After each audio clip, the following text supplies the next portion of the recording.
बिस्मिल्लाहिर्रहमानिर्रहीम। सर जी chapter number 6 का lecture number 2 है। लेक्चर नंबर 1 में मैंने आपको बताया था इनकम फ्रॉम प्रॉपर्टी का। अलर्ट रहिएगा, ध्यान से मुझे साथ साथ रिस्पॉन्ड करते रहिएगा। सर जी चैप्टर नंबर 6 हमने कहा था किराए की इनकम फ्रॉम प्रॉपर्टी होती है और ये एक्रूअल बेस पे टैक्स होती है। यस और नो?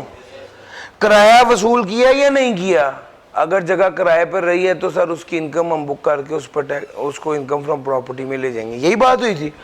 और फिर हमने कहा था रेंट से क्या मुराद है? रेंट से मुराद है लैंड या बिल्डिंग जिसको आपने यूज के लिए दिया है, ऑक्यूपाई के लिए दिया है, या राइट टू यूज और ऑक्यूपाई के लिए दिया। सर जी principle of taxation of property income, property income पर टैक्सेशन के प्रिंसिपल पर पहली बात कर्ली रेंट रिसीव्ड और रिसीवेबल, और दूसरी बात रेंट से मुराद क्या है। हाँ, तीसरी बात forfeited deposit. Sir forfeited deposit तीसरी बात है। Sir ji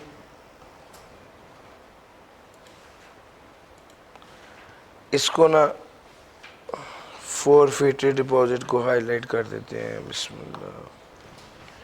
forfeited deposit paid under a contract for the sale of land और बिल्डिंग, ये principle of taxation of property income में आता है। डिपॉजिट जो फोरफीट किया है, बयाना जो जब्त हो गया है, किसके तहत? कॉन्ट्रैक्ट ऑफ सेल के तहत जो बयाना लिया था वो जब्त कर लिया है, इनकम फ्रॉम प्रॉपर्टी के ऐड में जाएगा।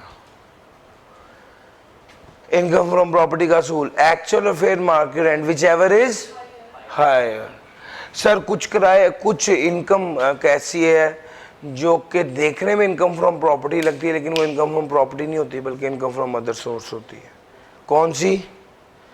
Building together with plant and machinery, property नहीं होगी बल्कि other source. Building together with utility amenities, property नहीं होगी बल्कि अदर सोर्स होगी। सर जॉइंट ओनर्स की स्टोरी सुनाई थी, ये इसको ऐसे करना चाहिए। सर जॉइंट ओनर में यहाँ शेयर असर्टेनेबल होगा, यहाँ शेयर असर्टेनेबल नहीं होगा। अगर शेयर असर्टेनेबल होगा तो जॉइंट ओनर्स का पता होगा कि किसको कितने % शेयर देना है, और जितना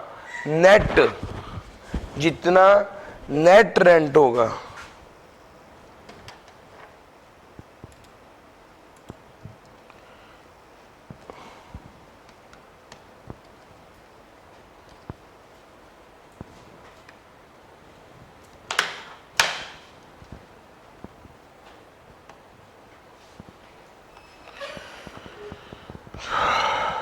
बिल्कुल नहीं काम कर रहा है यार। जितना नेट रेंट होगा यानी इनकम में से खर्चे माइनस करने के बाद वो टैक्स हो जाएगा, वो ए और बी को दिया जाएगा और उस पर टैक्स लगेगा। ठीक हो गया सर? जितनी नेट रेंटल इनकम होगी। अच्छा जनाब, अगर शेयर सर्टेनेबल ना हो तो ए और बी दोनों है, और इसको कैसे ट्रीट किया जाएगा? पार्टनरशिप की तरह ट्रीट किया जाएगा। और मैंने कहा था दोनों में फ़र्क क्या है। यहाँ पर इनकम में से खर्चे माइनस करके और बी में तकसीम कर देंगे, यहाँ पर इनकम में से खर्चे माइनस करके जो नेट इनकम बचेगी उस पर टैक्स दिया जाता है और उसके बाद पार्टनर्स में तकसीम किया जाता है। ये दोनों में फ़र्क होता है। Multiple ownership with shares individually ascertainable. Sir ये दोनों बातें डिस्कस हो गई। कौन कौन से खर्चे माइनस करने की इजाज़त है? रिपेयर 20%, एक्चुअल जितना भी है फर्क नहीं पड़ता, 20% माइनस करने की इजाज़त है। इंश्योरेंस और रिपेयर ये दोनों किसके हैं? सिर्फ बिल्डिंग के हवाले से। प्रॉपर्टी रिलेटेड टैक्स जो भी होगा माइनस करने की इजाज़त है। Interest on loan utilise for property, interest on loan utilise for property including mortgage charges, ये भी इंटरेस्ट ऑन लोन है तो माइनस करने की इजाज़त होगी। Share of rental income, share of rental income including shares towards appreciation in the value of HVFC। वो कहता है आपका रेंटल इनकम का जो शेयर है, यार ये बिल्कुल ही नहीं लिख रहा।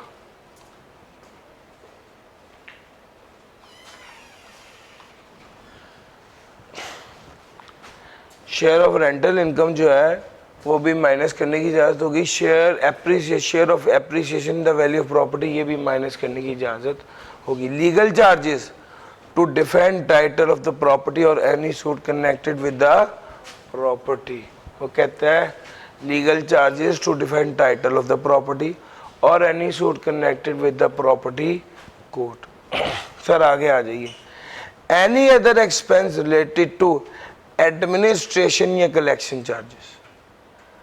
सर उधर जब मैंने आपको पढ़ाया था ना, क्या नाम है, रिपेयर, तो वो 20% था।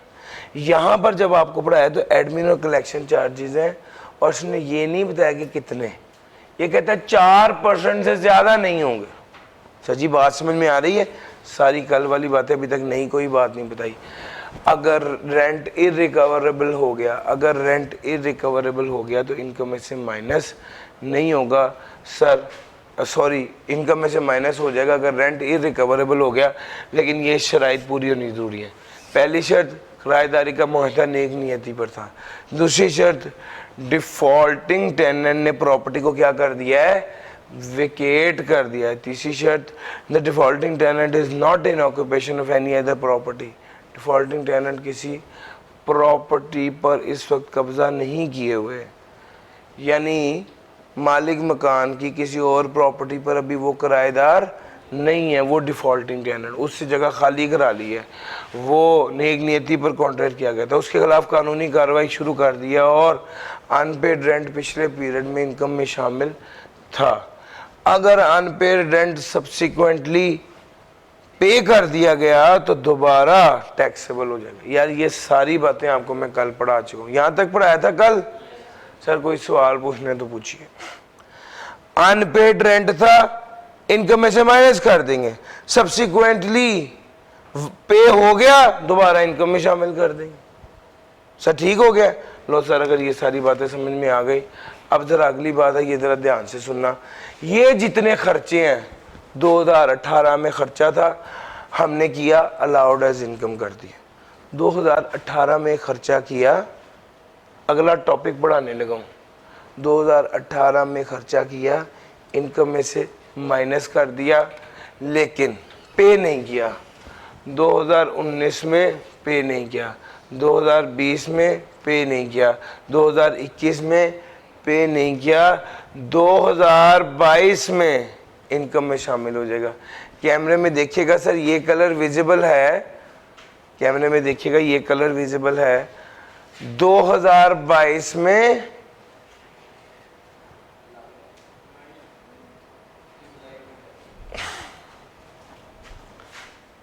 इसको ना, जब आप स्लाइड बना रहे हो ना तो ये चीज़ ध्यान में रखिएगा आइंदा। अभी इस वक्त तो लिखने भी मार्कर अब है लिखने के लिए कि वो भी नहीं है।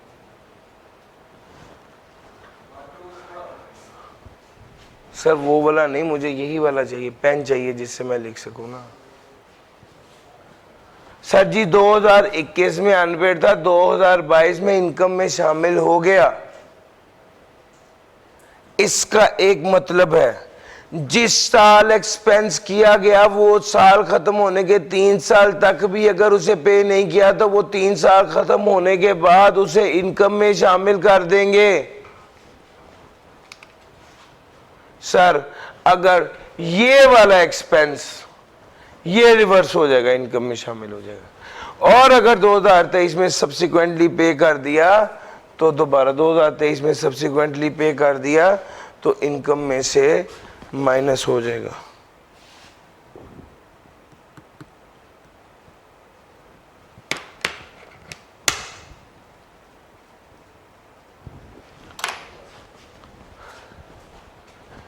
अठारह अलाउड एज डिडक्शन, 19, 20, 21 पे नहीं किया, 22 में इनकम में शामिल हो जाएगा, 23 में सब्सिक्वेंटली पे कर दिया तो अलाउड एज डिडक्शन हो जाएगा। सर जी ये सारी डिस्कशन थी 2.1 पे। सर अगर 1 साल का या 2 साल का एक्सपेंस ऐड नहीं करें फिर क्या होगा? आपने कहा 3 साल तक अगर नहीं करते तो वो इनकम में इंक्लूड होगा। अगर 1 साल का या फिर 2 साल का नहीं करते तो कुछ भी नहीं होगा। तो कौन नहीं होगा? सर असूल ही 3 साल का है ना। ठीक है सर, फिर जो 1 या 2 साल के होंगे इनके लिए क्या रूल होगा? कुछ भी रूल नहीं। आपने खर्चा किया, 1 साल तक पे नहीं किया, अगले साल पे कर दिया, कुछ भी नहीं होगा। खर्चा तो पहले इनकम में से माइनस हो गया हुआ। 1 साल बाद पे कर दिया, 2 साल बाद पे कर दिया, 3 साल तक पे कर दिया, कोई मसला नहीं। 3 साल गुजर के अभी तक पे नहीं किया तो फिर इनकम में दोबारा शामिल हो जाएगा। सर जी समझ आ रही है? ये पर्पल वाला भी नजर आ रहा है कि ये भी नजर नहीं आ रहा? ये नहीं नजर आ रहा, येलो वाला।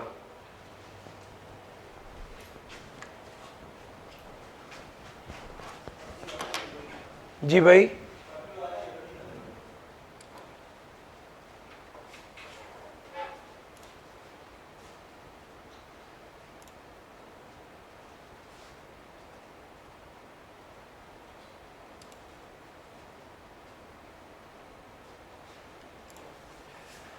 आई यार इसका कलर चेंज कर दें, ये रेड कर दें इसको,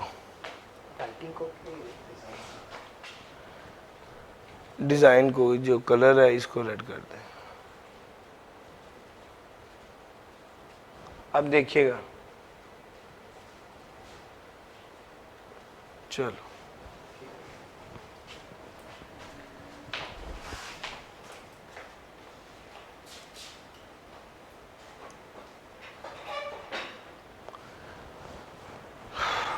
सर जी बात समझ आ गई है? अंग्रेजी पढ़ते हैं। If the liability or the part of liability for which the deduction claimed is not paid within 3 years from the end of the tax year in which the deduction was allowed, the unpaid amount of liability shall be chargeable to tax under that income from property in the first tax year following the end of 3 years. If an unpaid liability which is charged to tax as above is subsequently paid in full or in part, the person shall be allowed a deduction for the amount paid in the tax year in which the payment is made. अगर unpaid liability हो which is charged to tax as above is subsequently paid in full in part, the person shall be allowed a deduction for the amount paid in the tax year in which the payment is made. Sir ये वही बात लिखी हुई है, आपने liability थी 3 साल तक पे नहीं की, जिस साल खर्चा किया वो साल खत्म होने के 3 साल तक पे नहीं की, तो ये वाली unpaid liability income from property के हेड में शामिल हो जाएगी 3 साल खत्म होने के बाद। ये बात लिखी हुई है सिंपल, मैंने आपको यही यहां पर समझाई थी। 18 में खर्चा किया था, 1 2 3 खत्म हो गया, यहां पर ये इनकम में शामिल हुई। अगर unpaid liability which is charged to tax as above is subsequently paid in full, subsequently कहते अगर unpaid liability जो कि charge to tax थी उसे subsequently पे कर दिया गया है, the person shall be allowed a deduction for the amount paid in the tax year in which the payment is made. Sir full और इन पार्ट को एक्सप्लेन करें थोड़ा। सर फुल का मतलब होता है पूरा लाख रुपया, मिसाल के तौर पे लाख रुपए का खर्चा था तो फुल का मतलब होता है पूरा लाख वापस हो गया, और इन पार्ट का मतलब है कि 20,000 वापस हुए, 30,000, आधा या आधे से कम या आधे से ज़्यादा लेकिन पूरे से कम, कोई भी amount. If an unpaid liability which is charged to tax as above is subsequently paid in full or in part, the person shall be allowed a deduction for the amount paid in the tax year in which the payment is made.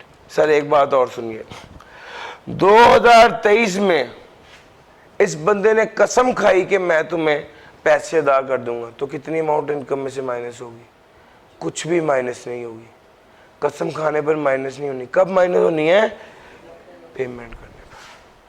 कितनी minus होगी? Total expense था 1 लाख का, 50,000 पे किया, कितनी minus होगी? 50,000। ये 2 बातें ज़हन में रखिएगा, ठीक हो गया भाई? आगे चलते हैं।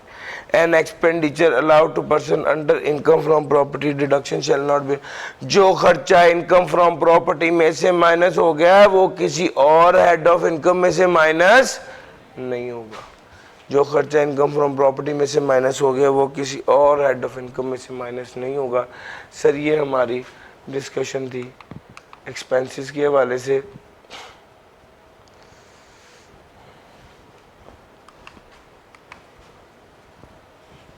जी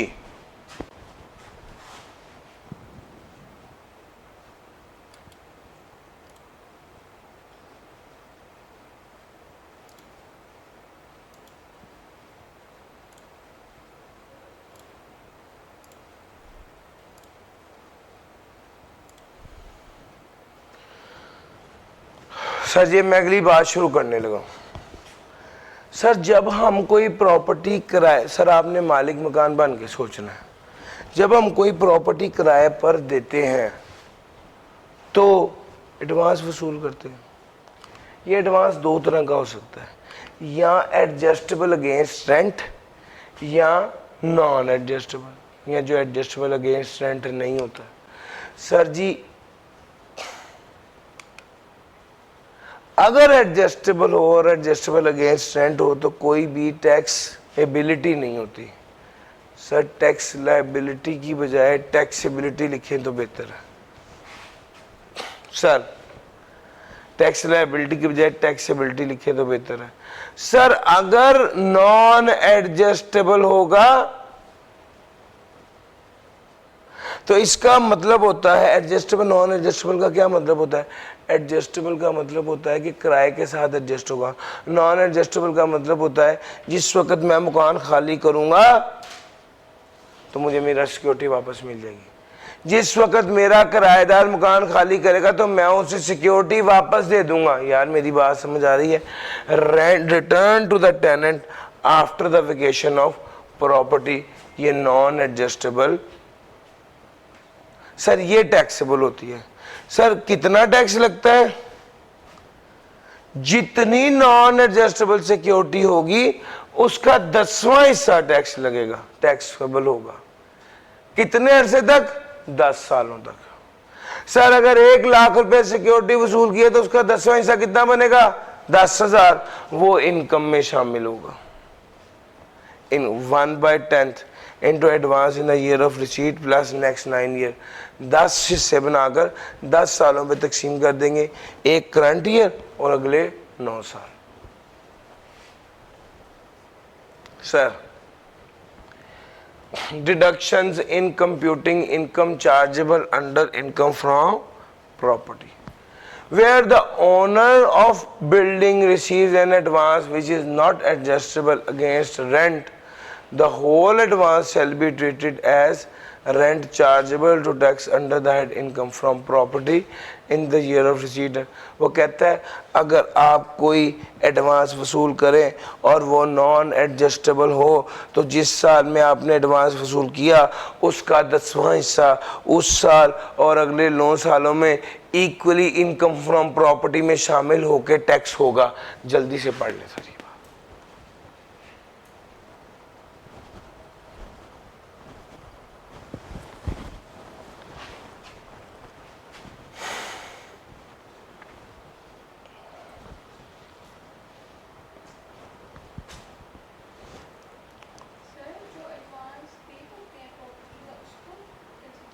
सर किराए पर जगह लेते हैं तो एडवांस पे करते हैं, सिक्योरिटी जिसको कहते हैं उसकी बात कर रही है। किराए की सिक्योर जो प्रॉपर्टी मकान लेते हैं उसकी सिक्योरिटी की बात कर रहा है।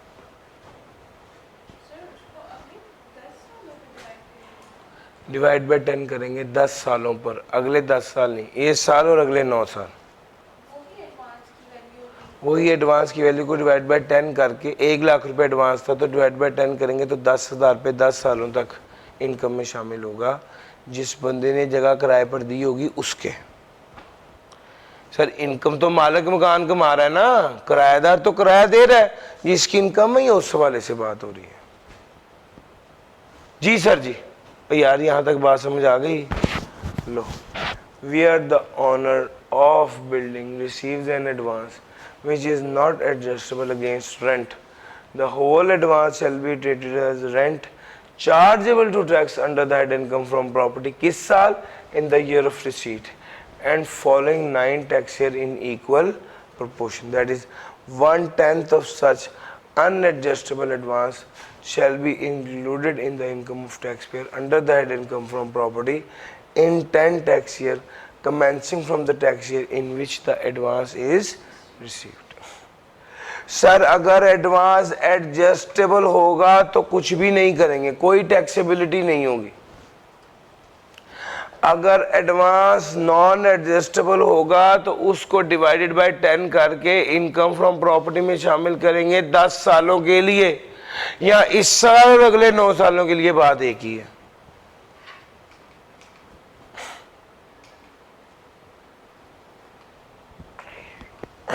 सर एक एग्जांपल लीजिए,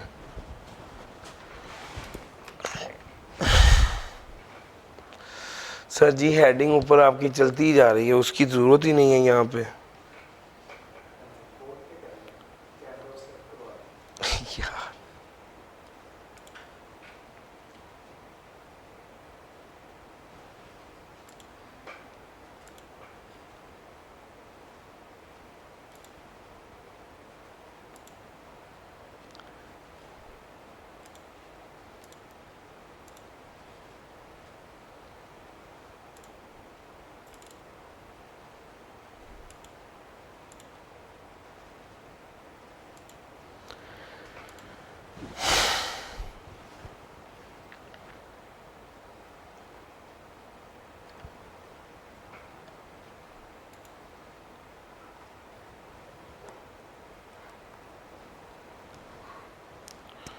बिल्कुल ही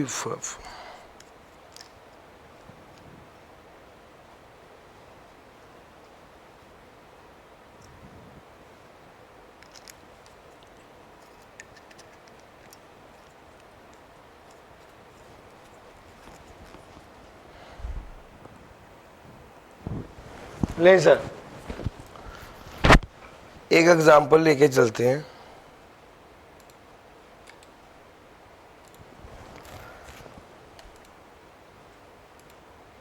ये तो टॉपिक ही खत्म हो गया हुआ ना सर, जिसकी हेडिंग आप कैरी कर रहे हैं, 2 बार पहले भी डिलीट की है।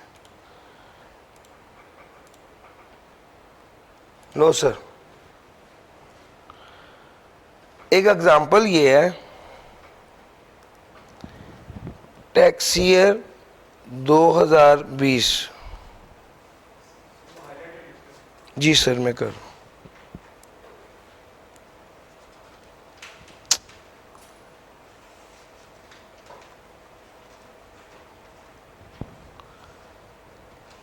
टैक्स ईयर 2020 में एडवांस था 1 लाख और किराया था 20,000। आप बताइए इनकम फ्रॉम प्रॉपर्टी में कितनी अमाउंट आएगी? सर किराया 1 महीने का था, लेट से किराया पर मंथ कर देते हैं। आपने आंसर ठीक किया। वैसे अगर किराया पर मंथ था तो क्या करेंगे सर? सिक्योरिटी का तो ये कर दिया,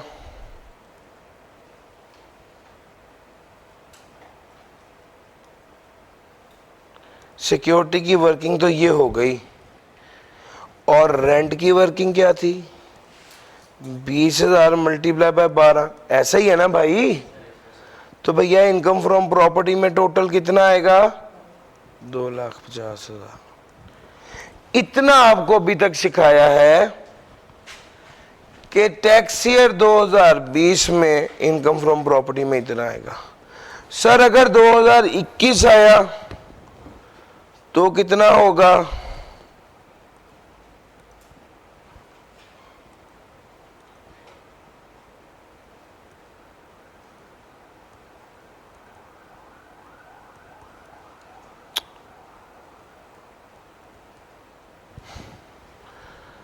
रेंट आ गया इतना, सिक्योरिटी आ गई 10,000। सर ये जो 10,000 निकाला है ये तो चलना है ना अगले 10 साल 9 साल के लिए। ये तो 1 साल का आ गया 2020 का, वो जो एडवांस लिया हुआ है वो जनाब आगे भी चलेगा। तो 2021 में भी टैक्सेबिलिटी कितनी हो जाएगी? 2.5 लाख। सर जरा बात समझिएगा, 2022 में क्या हुआ है? मकान खाली कर दिया।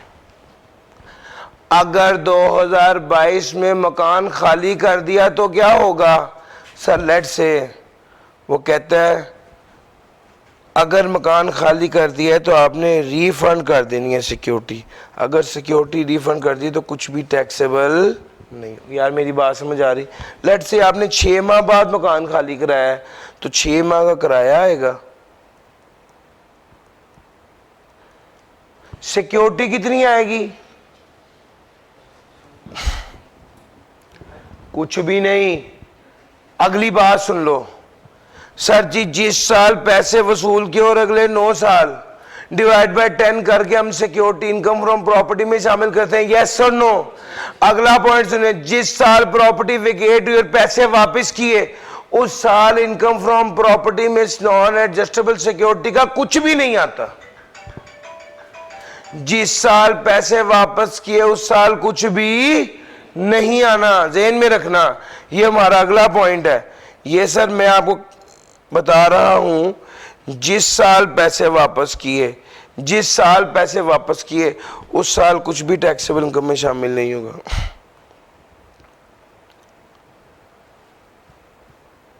जिस साल पैसे वापस किए उस साल सिक्योरिटी टैक्सेबल नहीं होगी। यार मेरी बात समझ आ रही है? जिस साल पैसे की जगह अगर मैं एडवांस लिखूं ना तो बेहतर रहेगा। एडवांस लिखूं या सिक्योरिटी लिखूं?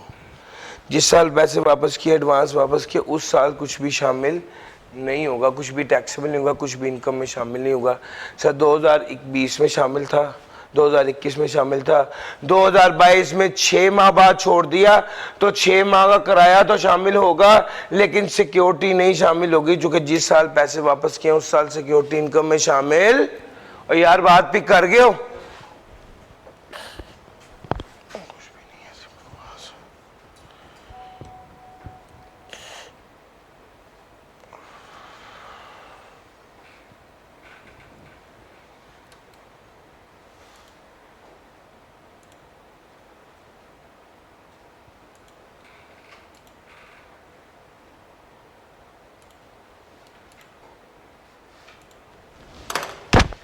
चार्जर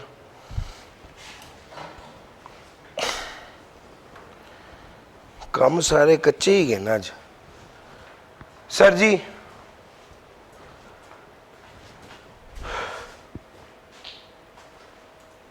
ये वाली लाइन जल्दी से पढ़ लीजिए।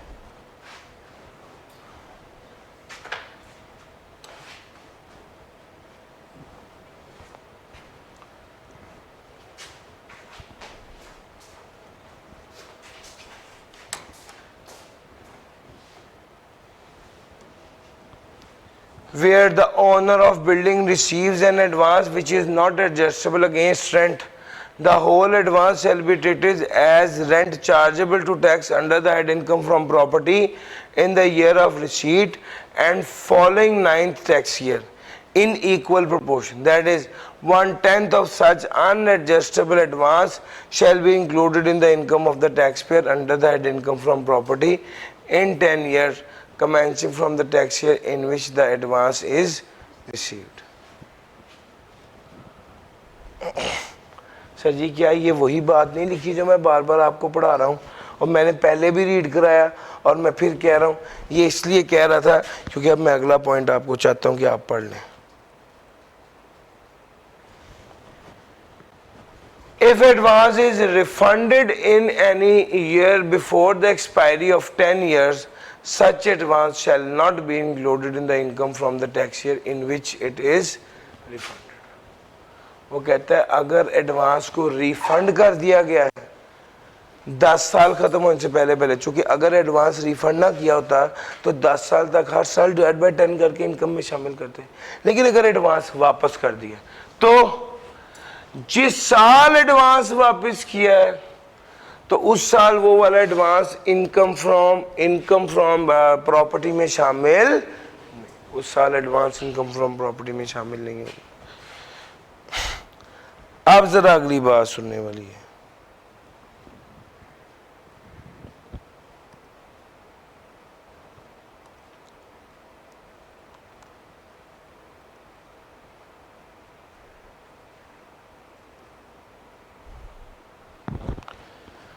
सर जी अगली बात सुनने वाली है, वो क्या है सुनिएगा। अगर एक किरायादार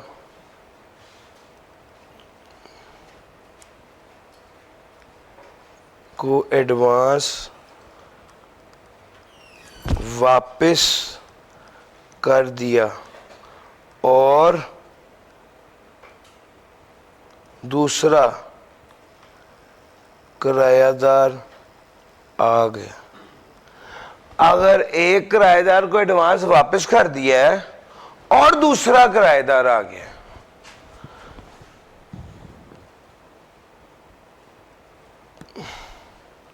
तो क्या करेंगे? न्यू सिक्योरिटी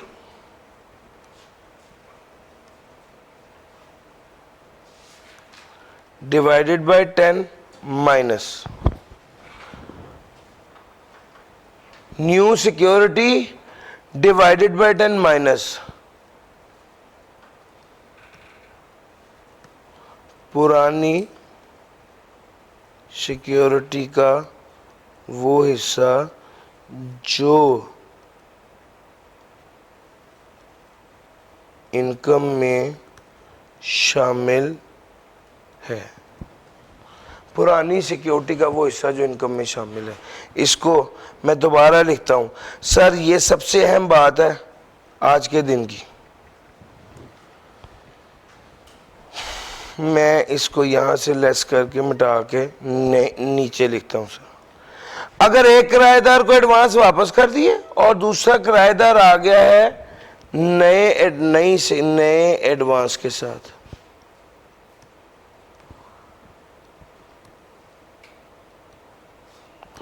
तो क्या ट्रीटमेंट होगा? न्यू एडवांस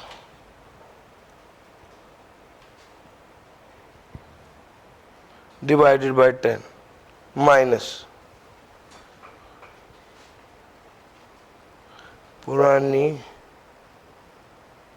सिक्योरिटी का वो हिस्सा, पुरानी सिक्योरिटी का वो हिस्सा जो इनकम में शामिल था। यही एग्जांपल आगे कंटिन्यू करने लगा हूं जो अभी कराई थी। 2020 में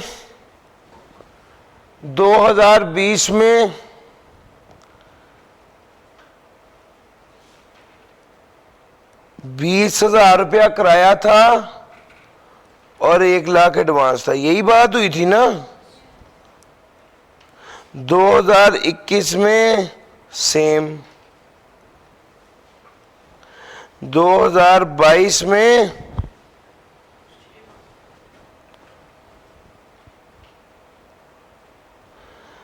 सब पहले 6 माह तो 20,000 किराया था, अगले 6 माह 30,000 रुपया किराया है और जो नई सिक्योरिटी आई है वो 1.5 लाख। अब आप गौर करें, मैं आपको इस सिनेरियो पे लेके आऊं। एक किराएदार का एडवांस वापस कर दिया, दूसरा किराएदार आ गया नए एडवांस के साथ, तो क्या करना है? सर जी नया एडवांस कितना आया है भैया? 1.5 लाख आया ना, डिवाइडेड बाय 10 कर दो, माइनस पुराने एडवांस का वो हिस्सा जो इनकम में शामिल था। पुराने एडवांस का वो हिस्सा जो इनकम में शामिल था उसको लेस करें। सर पुराना एडवांस कितना था? सर पुराना एडवांस था 1 लाख, उसका कितना हिस्सा इनकम में शामिल था? सर 2020 में 10,000 इनकम में शामिल किया था। चलो जी, यानी 1 डिवाइडेड बाय 10 करता हूं तो ये बनता है 10,000। सर 2020 में तो 10,000 था, 2021 में 10,000 था, यस और नो? 2022 में नहीं था यार। जब हमने पैसे वापस कर दिए तो उस साल तो इनकम में शामिल। यार मेरी बात समझ आ रही? पुरानी सिक्योरिटी है 1 लाख, उसका वो हिस्सा जो इनकम में शामिल था पता है कितना है? 10,000 मल्टीप्लाई बाय 2, 2 सालों का, 2020 और 21, चूंकि 2022 में तो वापस कर दिया था। ये कितना हो गया? 20,000। सर 20,000 पुराने एडवांस का वो हिस्सा है जो इनकम में शामिल किया गया था। सर जी 20,000 रुपये माइनस कर दिया तो ये कितना आ गया? सर 20 पर 1.5 लाख माइनस ये 13,000 आ गया। सर 13,000 ये होगा और किराया कितना आएगा? Sir 20,000 multiply 6 plus 30,000 multiply by 6, ऐसा ही है ना पूरे साल का? सर जी पहले 6 माह का किराया कितना था? 20,000। अगले 6 माह का किराया कितना था? तो भैया 20,000 मल्टीप्लाई बाय 6 करेंगे 1,20 आएगा, 30,000 मल्टीप्लाई बाय 6 करेंगे 1,80 आएगा, 1,20 1,80 3 लाख, 3 लाख जमा 13,000। और सर जी मेरी बात समझ आ गई है? तो इसको मैं यहां पर कंप्लीट कर देता हूं। एग्जांपल टैक्स ईयर 2022, रेंट की बात करूं तो 20,000 multiply by 6 plus 30,000 multiply by 6, ये आ गया 1,00,000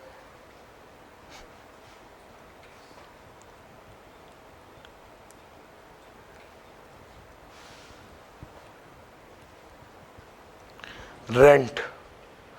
दूसरे नंबर पे आ गया सिक्योरिटी।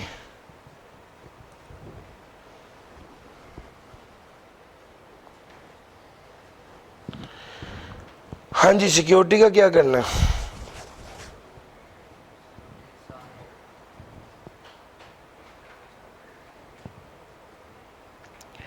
हमने करना है ये वाली वर्किंग सिक्योरिटी की हुई है सर।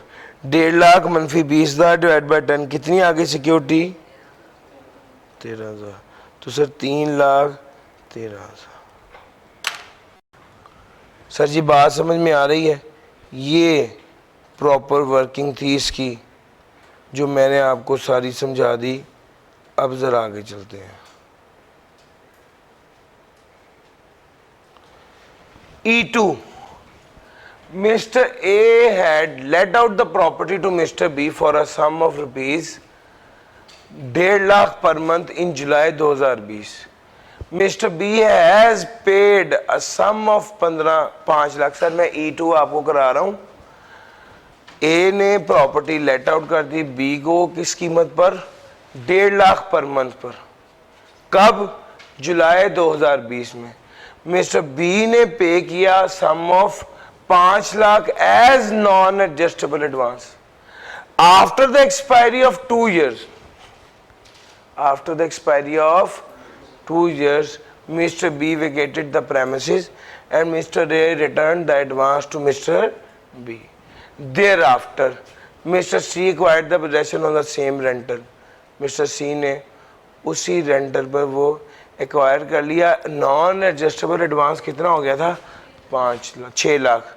वो कहता है 2022 और 23 की इनकम बताइए जो प्रॉपर्टी के हेड में टैक्स होगी।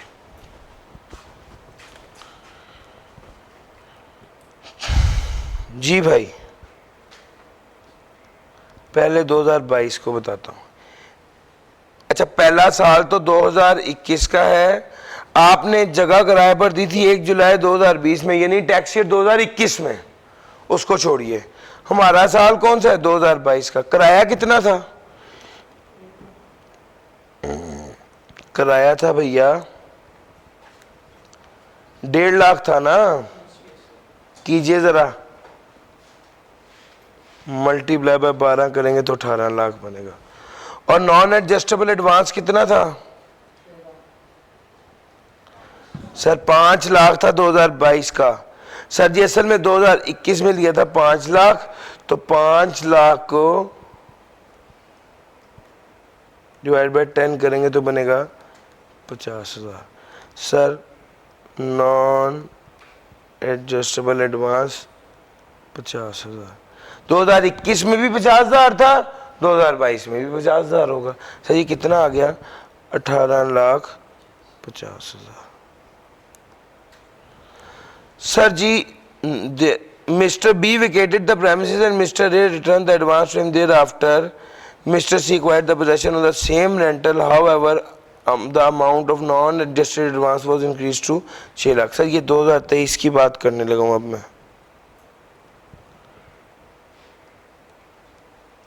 रेंट कितना है?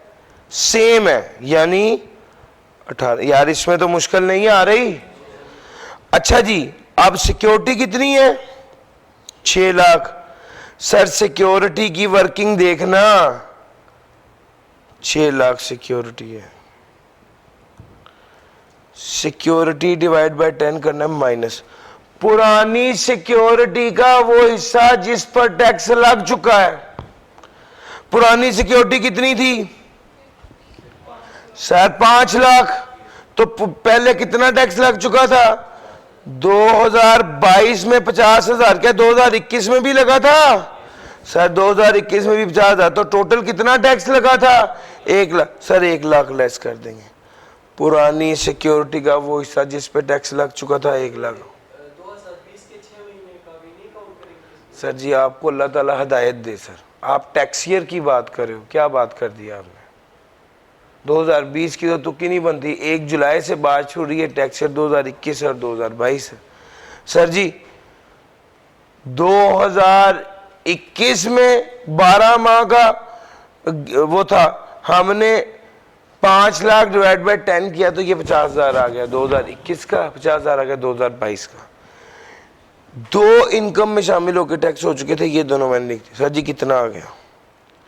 5 लाख डिवाइड बाय 10, ये तो फिर दोबारा 50,000 ही आ गया। यस और नो? सर लिख देंगे।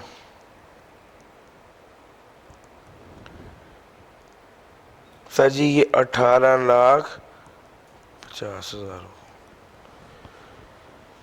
सर ये E2 की समझ आई है?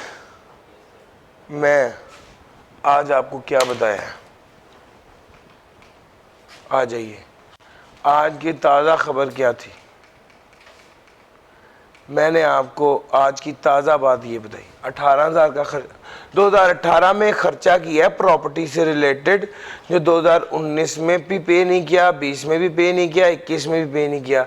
खर्चा 18 का था, 18 का साल ख़त्म होने के 3 साल तक भी पे नहीं किया, तो उससे अगले साल वो अलाउड एज डिडक्शन रिवर्स हो जाएगा और इनकम में शामिल हो जाएगा। और 2023 सब्सिक्वेंटली पे कर दिया और वो भी अलाउड एज डिडक्शन हो गया, इनकम में शामिल होगा।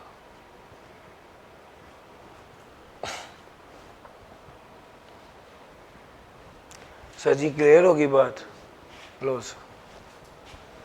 फिर उसके बाद आपको ये पढ़ाया था, फिर उसके बाद मैंने एडवांस की बात की थी कि एडजस्टेबल होता है कि नॉन एडजस्टेबल होता है। ये एडजस्टेबल अगेंस्ट रेंट होता है और ये टैक्सेबल नहीं होता, इस पर कोई टैक्सेबिलिटी नहीं है। और जो नॉन एडजस्टेबल होता है इसका मतलब होता है कि जब मकान खाली किया जाएगा तो आपको वो एडवांस वापस देना पड़ेगा और ये टैक्सेबल होता है। कितना? डिवाइड बाय 1/10 करेंगे, जितना एडवांस दिया डिवाइड बाय 10 करेंगे और 10 साल के लिए इनकम में शामिल करेंगे, 10 सालों तक। अगर owner of the building advance वसूल करता है तो वो उसकी income from business, income from property में शामिल होगा, 10 सालों तक डिवाइड बाय 10 करके शामिल कर देंगे। एडजस्टेबल एडवांस का कोई ट्रीटमेंट नहीं होता। और उसके बाद हमने ये बात की थी, अगर एडवांस रिफंड हो, जिस साल एडवांस रिफंड होगा उस साल कुछ भी इनकम में शामिल नहीं होगा। और तीसरी बात ये थी कि अगर पुराना किराएदार चला जाए और नया किराएदार आ जाए तो जो नया एडवांस आपने वसूल किया है उसको डिवाइड बाय 10 करेंगे, माइनस पुराने एडवांस का वो हिस्सा, पुराने एडवांस का वो हिस्सा जो इनकम फ्रॉम प्रॉपर्टी में शामिल था लेस कर देंगे। यार यही बार बार कराया। फिर मैंने आपको एक एग्जांपल यही कैरी करा था, वो लेके चला और फिर उसके बाद E2 जो है वो भी आपको करवा दे।